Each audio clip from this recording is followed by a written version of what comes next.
अस्सलाम वालेकुम नाज़रीन, हाईटेक न्यूज के खबरनामे में आपका खैर मकदम है। मैं हूं नेहा खान। नजर डालते हैं आज की अहम खबरों पर। All India Muslim minority organisation AIMMO की जानिब से 17 फरवरी 2026 को NSS हैदराबाद में एक अहम प्रेस कॉन्फ्रेंस का इनेकाद किया गया, जिसमें वक्फ बोर्ड की जायदादों के तहफ़्फ़ुज़, अक़लियती फलाह व बहबूद और रियासत तेलंगाना में अक़लियतों को दरपेश मसाइल पर तफसीली गुफ्तगू की गई। तंजीम के चेयरमैन सैयद मुख्तार हुसैन ने खिताब करते हुए कहा कि नई कांग्रेस हुकूमत अगर इक़्तिदार में आती है तो वो अक़लियतों से किए गए वादों को अमली जामे पहनाए। उन्होंने कहा कि मुसलमानान हिंद ने कांग्रेस को भरपूर हिमायत दी है। अब हुकूमत की जिम्मेदारी है कि वो अक़लियती तबक़ात के देरीना मसाइल हल करे। प्रेस कॉन्फ्रेंस में दर्ज झेल अहम नुकात पेश किए गए। 2004 की सच्चर कमेटी और रंगनाथ मिश्रा कमीशन की सिफारिशात को नाफिज किया जाए ताकि मुस्लिम बरादरी की फलाह व बहबूद को यकीनी बनाया जा सके। वक्फ बोर्ड को अदालती अख्तियार दिए जाएँ ताकि वक्फ जायदादों के तहफ़्फ़ुज़ को मजबूत बनाया जा सके। कब्रिस्तानों की किल्लत के पेश नज़र शहरी हदूद से तकरीबन 20 किलोमीटर दूर हर ज़िले में 125 एकड़ वक्फ अराज़ी मुख्तस की जाए। हज हाउस के करीब ज़ेर तामीर टावर बिल्डिंग को मुकम्मल करके उसका बेहतर इस्तेमाल किया जाए और पार्किंग लॉट की तजवीज़ पर अमल किया जाए। साबिक़ वज़ीर आला और के CID इंक्वायरी के अहकामात पर अमल करते हुए वक्फ जायदादों से मुतल्लिक़ रिपोर्ट हुकूमत तेलंगाना को पेश की जाए। कोई सेफ है तो उसका डेफिनेशन में वही है कि माइनॉरिटी अगर सेफ है तो डेमोक्रेसी भी सेफ है।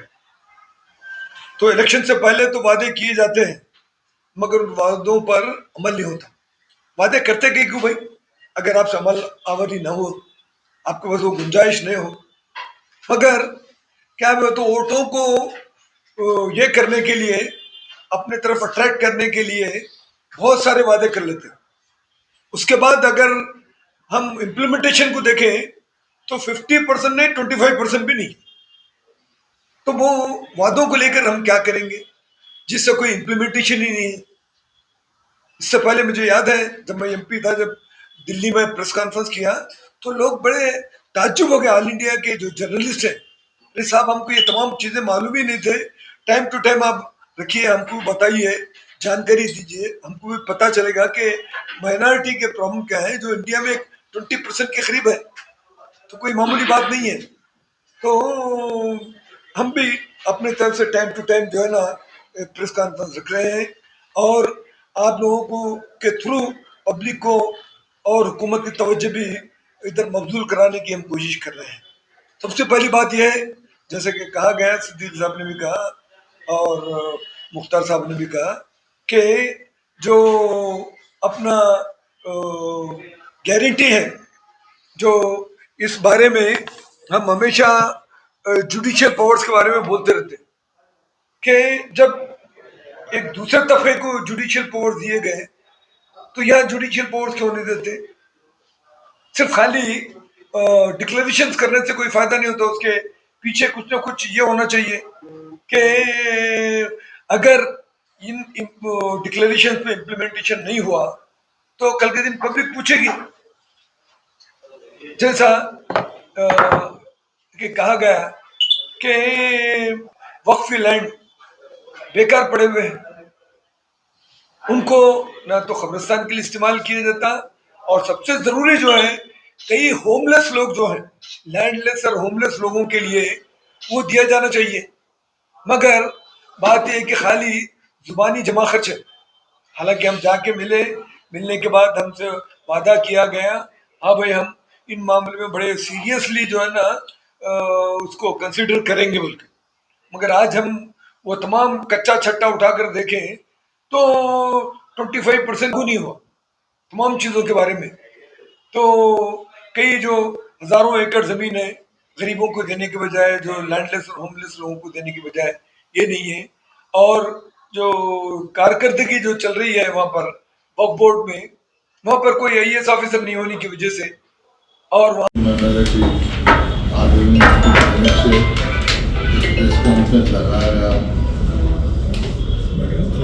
माइनॉरिटीज के कुछ मसाइल के ऊपर हम ये प्रोग्राम लगाए तो माइनॉरिटीज के मसाइल के ऊपर ये हम आज प्रेस कॉन्फ्रेंस लगाए। हम ये हुकूमत से यही हमारी तवक्को है, जो हुकूमत ने पिछले हुकूमत ने TRS गवर्नमेंट ने 125 एकड़ जमीन कब्रिस्तानों को अलॉट करे बोल के इतला करे, प्रेस में आया, दे दिए बोले। अभी तक उसके लिए कोई अमलावरी नहीं हुई। हम पिछले माई सिद्दीकी साहब जाके तो लक्ष्मण साहब मिनिस्टर साहब से मिले थे, तो उन्होंने इमीडिएटली बात करता हूँ, ये सब्जेक्ट पे अच्छा सब्जेक्ट है, आप लोग आ जाए और मैं इसके लिए बराबर आप लोगों के संग CM के संग बैठ के मीटिंग में लेता हूँ, मुझको वादा करें। तो वादा करने के दरमियान में फिर उनको हटा के अजहरुद्दीन साहब के लिए अजहरुद्दीन साहब से भी मिलकर लेटर किए। जो आज हालात नशराबाद के अंदर कब्रिस्तान नहीं है, कई ऐसे बस्तियां हैं दफनाने के लिए जगह नहीं है, तो जो 125 एकड़ जमीन दी है तो उसको अलॉटमेंट क्यों नहीं कर रहे? अलॉटमेंट होगा, गवर्नमेंट पिछली गवर्नमेंट करी, फिर अब तक उसको डिक्लेरेशन नहीं करके हैंड ओवर नहीं कर। तो हुकूमत से हम बार बार, जैसा अभी सिद्दीकी साहब बोले था, माइनॉरिटी वोट से आप इक़्तिदार पर आए और आप वादे करे 6 वादे, उसके अंदर एक भी वादा के ऊपर अमलावरी नहीं हुई अब तक। हम इसी बात के लिए बार बार गवर्नमेंट को ये रिप्ले कर रहे और इसके डिमांड्स कर रहे। और एक फिर कब्रिस्तानों की जो कब्रिस्तान है, मस्जिद है, उसकी भी कुछ तामीर, कब्रिस्तानों को दीवाना, मस्जिद के भी कुछ भी अभी तक रमजान शुरू होगा, अभी रमजान कैसे शुरू है, कोई मस्जिदों को अब तक चूना पानी कुछ भी अभी तक गवर्नमेंट की तरफ से हुआ नहीं। और जो मस्जिदों में बेचारे इमाम साहब मोहम्मद साहब है, उनके तनख्वाह है 6,000 रुपए, आज तक गवर्नमेंट उनको 6-7 हजार वो भी रोकी भी है, तो उनको 6,000 के ऊपर कैसा उनका गुजारा होता। हमारी एक रिक्वेस्ट है all India Muslim minority organisation की तरफ से, उनको 15,000 रुपये तनख्वाह देना बोल के हमारा इसके अंदर आज all India Muslim minority organisation की तरफ से मैं डिमांड कर रहा हूँ। और CM साहब जल्द से जल्द इसके ऊपर एक्शन लेके जो 125 एकड़ जमीन है वो हमारे हैंड ओवर करे, तो कहीं भी वो जो हमारे को आज मुसलमानों को बहुत ही तकलीफ हो रही लोगों को गरीबार के लिए, उसके लिए हम डिमांड कर रहे हैं। आज जो जमा हुए प्रेस कॉन्फ्रेंस, इसी के लिए इसका शुक्रिया अदा करते हैं। मैं अपनी तकरीर करता हूँ। इंडिया मुस्लिम माइनॉरिटी ऑर्गेनाइजेशन की जानिब से ये प्रेस कॉन्फ्रेंस रखी गई है। रियासत तेलंगाना के अंदर जो कांग्रेस की हुकूमत आई है, वो हुकूमत ने कुछ वायदे किए थे माइनॉरिटीज डिक्लेरेशन के ताल्लुक से। आज 2.5 साल का अरसा हो गया है, अब तक भी उसके अंदर वो माइनॉरिटीज डिक्लेरेशन जो हैं उसके ऊपर सही तरीके से काम शुरू नहीं हुआ। जैसे कि माइनॉरिटीज डिक्लेरेशन के अंदर श्रीधर बाबू साहब उसके कमेटी के चेयरमैन थे, सैयद अजीज पाशा साहब MP एक्स MP की क़यादत में हम लोग जाके गांधी भवन पे मिले थे और उनसे बताए थे कि जैसे कि आपके वक्फ बोर्ड के अंदर जुडिशियल पावर नहीं रहने से और यहाँ पर जो है स्टाफ की कमी की वजह से और एक IAS ऑफिसर नहीं होने की वजह से, जबकि आपके इंडोमेंट के अंदर कमिश्नरेट एक अरसे दराज से कायम होके है, कमिश्नरेट भी है और कमिश्नर भी वहाँ बैठते हैं, एक IAS ऑफिसर जो है वहाँ पर पूरे बोर्ड को जो है चलाते हैं। वक्फ बोर्ड के अंदर कोई पुरसाने हाल नहीं है, एक IAS ऑफिसर को मुकर्रर करना और इसका कमिश्नरेट का क़याम अमल में लाना और वक्फ बोर्ड को जुडिशियल पावर देना। तो हमारे अजीज़ पाशा साहब की क़यादत में एक वफ़द की शक्ल में हम सब लोग गए थे। श्रीधर बाबू ने फौरी हमसे उनको तयक़ुन दिया और बताया कि हम जो है ये डिक्लेरेशन के अंदर ये आपकी जो नुमाइंदगी है इसे हम इसके अंदर जो है रख रहे हैं, लिहाजा आज 2.5 साल का अरसा हो चुका है। आज वक्फ बोर्ड के ताल्लुक से अभी तक कोई हुकूमत के जानिब से 1% का भी कोई इक़दाम नहीं हुआ और वक्फ बोर्ड जो है बहुत खस्ता हालत में है। वक्फ बोर्ड के अंदर स्टाफ नहीं है। वक्फ बोर्ड के अंदर जो 3000 मुकदमे चल रहे हैं, 3000 मुकदमे की पैरवी भी कोई सही नहीं कर रहा है। स्टाफ की कमी होने की वजह से वक्फ बोर्ड के कुछ पुराने मुलाजिमीन और कुछ डेली टेम्पररी मुलाजिमीन काम चला रहे हैं और कोई तवज्जो हुकूमत की इसके जानिब से नहीं है। फिर जबकि हज हाउस की बिल्डिंग जो वक्फ बोर्ड के अंदर है उसके बाजू भी जो है एक व्यू टावर बनाया गया था राजशेखर रेड्डी साहब के ज़माने में, जो कि लगभग जो है उस ज़माने में ये 35 करोड़ रुपए तक खर्च हुए थे। आज वो बिल्डिंग बन के जो है लगभग करीब जो है 18-20 साल होने को आ रहा है। अब तक वो बिल्डिंग कुछ क्या जो है तकमील नहीं करे हैं। हम बताएं कि भाई ये अगर तकमील हो जाता है तो वक्फ बोर्ड को जो है अच्छी खासी आमदनी बढ़ जाती है और उसके अंदर आपके छोटा सर का जो है माइनॉरिटीज वेलफेयर डिपार्टमेंट का एक जो है मिनी सेक्रेटेरिएट भी आ सकता है। यहाँ पर हज हाउस हाजियों को बहुत किल्लत है। हज हाउस के मौके के ऊपर जो दफातर इसके अंदर हज हाउस के अंदर जो रखे हैं फौरी तौर से इसे तकमील किया जाए। लेकिन आज 2.5 साल हो गया आपके कांग्रेस की हुकूमत आके, कोई इसके ऊपर तवज्जो नहीं दिए। कुछ मुकदमे केसेस है बोलते, एक ज़माने से कुछ भी उसको ख़त्म नहीं करते, ना उसका कोई हल निकालते। तो ऐसे बेहिसाब मसले मसाइल हैं। जबकि 900 मलगियाँ हैं, 900 शॉप्स हैं जो है आपके वक्फ बोर्ड के, कहाँ पर चार मीनार के पास जो है, जो आपके अलाउद्दीन बिल्डिंग वगैरह के पास जो, तो रहा ये कि उसका भी किराया करीब लगभग बड़ी मुश्किल से 500, 1000, 2000 के अंदर है।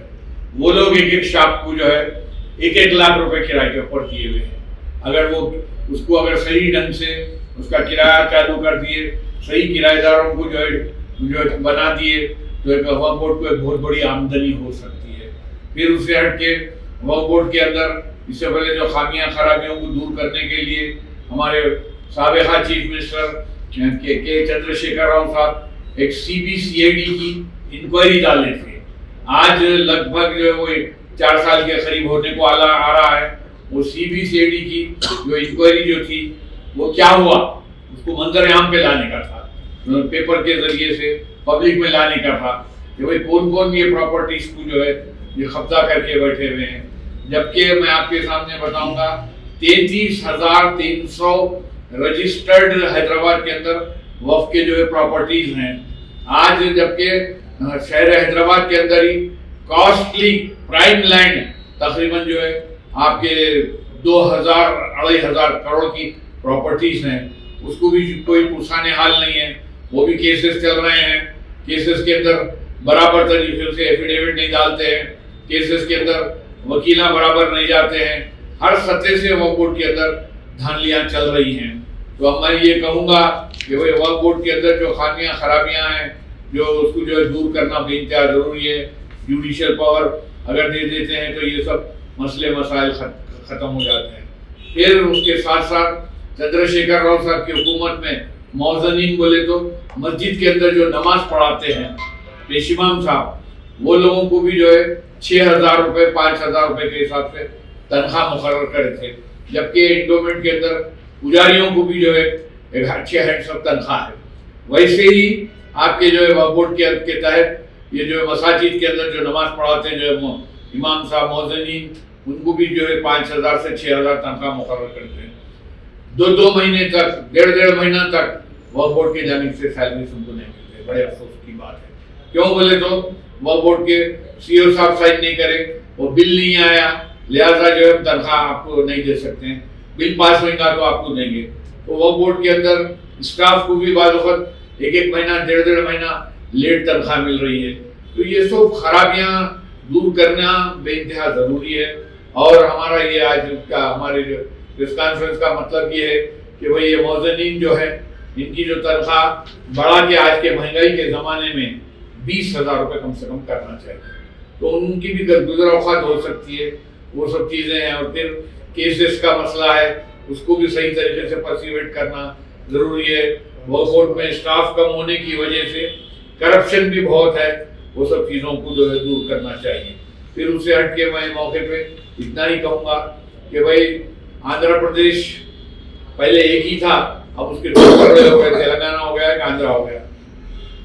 बाजू की स्टेट के अंदर जो आपके माइनॉरिटी डिक्लेरेशन के अंदर सब प्लान का भी वायदा करे थे। सब प्लान बोले तो जैसे कि 3000 करोड़ से ज्यादा का बजट सैंक्शन करे माइनॉरिटीज वेलफेयर डिपार्टमेंट के लिए। उसके अंदर साहब 50% वो अमाउंट जो है यूज में आता, 50% गवर्नमेंट को रिटर्न में चले जाता। वो क्यों होता? कोई सरकारी ऑफिसर माइनॉरिटीज वेलफेयर डिपार्टमेंट के इसमें दिलचस्पी नहीं लेते, उसको सही तरीके से, जैसा ग्रेवयार्ड है तकरीबन 90% ग्रेवयार्ड आज खुले पड़े हुए, उसको कंपाउंड वॉल उठाओ साहब। आप मस्जिदों के अंदर भी जो भी रिक्वायरमेंट है उसको भी आप फुलफिल करो साहब जो है। और भी जो है कुछ जो है फंड्स वगैरह है, तो वर्क बोर्ड का जो कॉन्सेप्ट था कि भाई मजबूर लोगों को पढ़ने लिखने के लिए भी हम कुछ मदद करेंगे, वो पैसे से आप कुछ आमदनी हो रही तो उनको भी आप मदद कर सकते हैं। तो ऐसा जो है क्या है, सब प्लान यहाँ पर डिक्लेरेशन में तो बोले कि हम देंगे, आज 2.5 साल हो गया कांग्रेस की हुकूमत आके साहब, आज अब तक भी जो है ये सब प्लान की अमलावरी नहीं हुई। जबकि आंध्र प्रदेश के अंदर सब प्लान आ गया है। आंध्र प्रदेश के अंदर अगर वो जो आपके चंद्रबाबू नायडू साहब की हुकूमत एक बजट पास करती, अगर वो बजट यूटिलाइज नहीं हो सकता, ऑफिसर्स यूटिलाइज नहीं करते, वो बजट बन जाता तो माइनॉरिटीज वेलफेयर के जो डिपार्टमेंट है उसमें उसको यूज कर लेते हैं। यहाँ पर क्या है, 3,000 करोड़ आया बजट, 3,000 करोड़ के अंदर तो करीब 1,500 करोड़ खर्च हुआ, 1,500 करोड़ वापिस चले जा रहा था। इतने अफसोस की बात है। इसको भी सब प्लान के तहत माइनॉरिटीज वेलफेयर के जो डिपार्टमेंट्स है, माइनॉरिटीज के जो भी और भी जो काम है बहुत सारे, उसमें इसे खर्च करना चाहिए।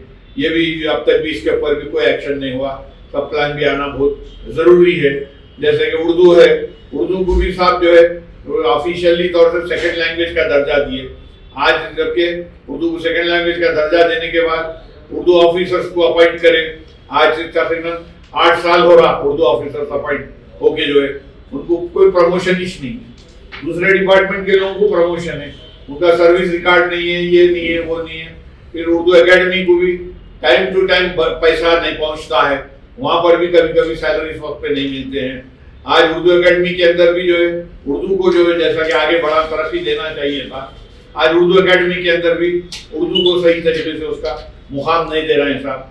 मैं इस प्रेस कॉन्फ्रेंस में आखिरी बात करते हुए ये कहूंगा कि माइनॉरिटी फाइनेंस कारपोरेशन है साहब, माइनॉरिटी फाइनेंस कारपोरेशन का भी जो है करोड़ रुपीस का अनएम्प्लॉयमेंट, बेरोजगारी दूर करने के लिए माइनॉरिटी फाइनेंस कारपोरेशन बनाया गया साहब।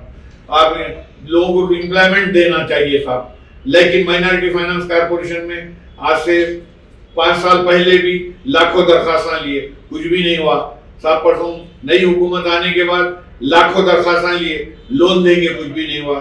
कुछ लोगों को मशीन्स वगैरह ये हो दे रहे हैं, कुछ ट्रेनिंग की कुछ स्कीम्स वगैरह है।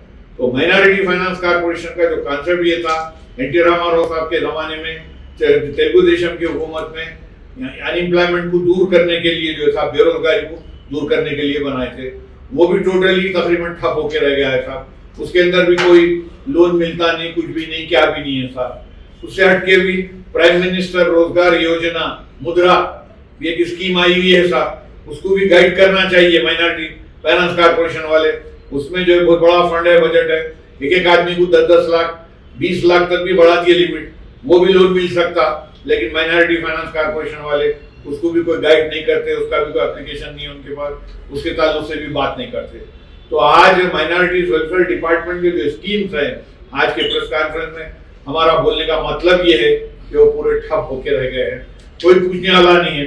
अभी रिसेंटली अजहरुद्दीन साहब को मिनिस्टर बनाए हैं, अभी मिनिस्टर बने हैं, फिर उन्हें एमएलसी बनना, फिर उनकी मिनिस्ट्री पक्की होना, बहुत सारी चीजें हैं, फिर उन्होंने भी एक्टिव हो जाना, माइनॉरिटी वेलफेयर के जितने जो प्रॉब्लम्स है डिपार्टमेंट के उस सबको दूर करना। तो आज ये कांग्रेस की जो हुकूमत आई है, बहुत सारे वायदे करी, और राजशेखर हमारे रेवंत रेड्डी साहब खुद ही जो है ये बोले कि हम माइनॉरिटी के वोट से हमारी हुकूमत बनी है। अरे साहब, माइनॉरिटी के वोट से आपकी हुकूमत बनी, आप जीते, कांग्रेस पावर में आई, तो आप जो डिक्लेरेशन है माइनॉरिटीज के उसके ऊपर अमल कीजिए। ये हमारा आज के प्रेस कॉन्फ्रेंस के मुताबिक। Thank you.